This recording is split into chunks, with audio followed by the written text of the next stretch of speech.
Une passation de pouvoir intervenue entre Adolphe Mozeto et Martin Fayulu sur fond de réforme de certaines dispositions des textes fondateurs de la Convention de la coalition politique Lamouka.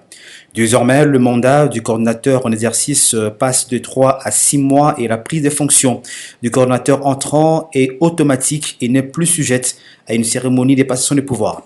Martin Fayulu qui prend la commande de Lamouka ce lundi 12 octobre 2020 entend poursuivre et consolider le combat pour la défense des intérêts du peuple congolais. Moi j'ai dit, pour moi, je dois poursuivre cet objectif. Je vais amener Lamouka là où le peuple a demandé de l'amener. FCC cache. Vous avez usurpé le pouvoir du peuple. Vous le savez. Vous n'avez pas été élu. Et aujourd'hui, vous êtes en train d'entraîner notre pays dans l'abîme. Et vous le voyez. Et vous le voyez parce que, surtout les membres du FCC, je peux vous le dire, que vous êtes en train d'aider Kabila dans sa mission de désarticuler les Congos, de déstructurer les Congos, de balkaniser les Congos. La balkanisation n'est pas un vain mot. La balkanisation n'est pas simplement physique. Dans son communiqué final, le présidium de la Lamouka exige de réformes institutionnelles, notamment celles de la CENI et de la loi électorale.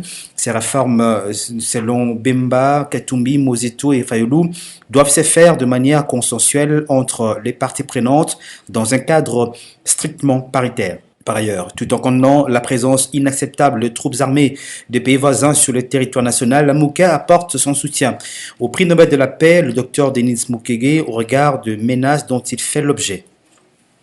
Cette cérémonie a été attendue, très attendue, et finalement, elle a lieu.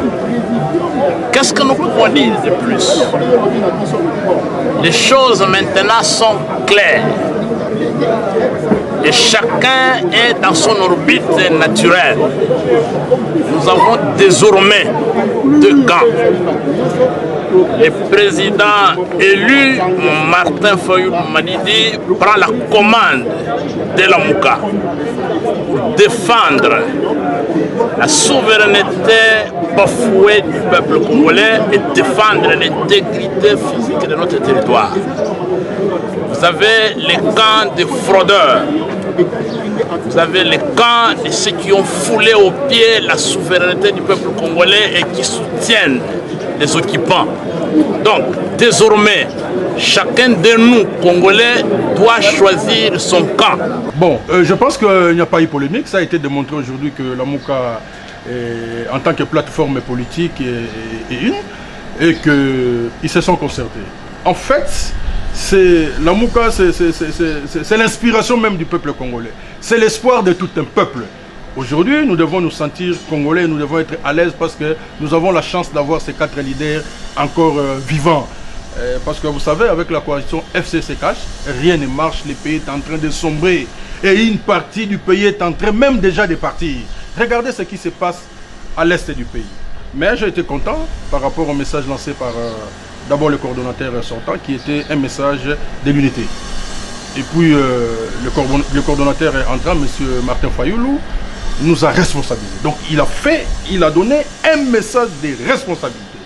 Journalistes, maraîchers, tout le monde, Congolais et Congolaises, nous devons nous battre pour la consolidation de notre jeune démocratie et se battre pour l'intégrité de notre pays. La grande question, c'est Minembwe avec la marche de Lamouka. Mais vous savez que Minembwe c'était... Oui, Minembwe c'était un ballon de seille. Ça, ce sont les ennemis du peuple. Et aujourd'hui, le peuple congolais va se manifester. Il va se manifester. Il dira qu'est-ce qu'il y a par rapport à Minembwe les 14. C'est après-demain. Nous serons tous dans la rue comme un seul homme pour défendre l'unité de notre pays.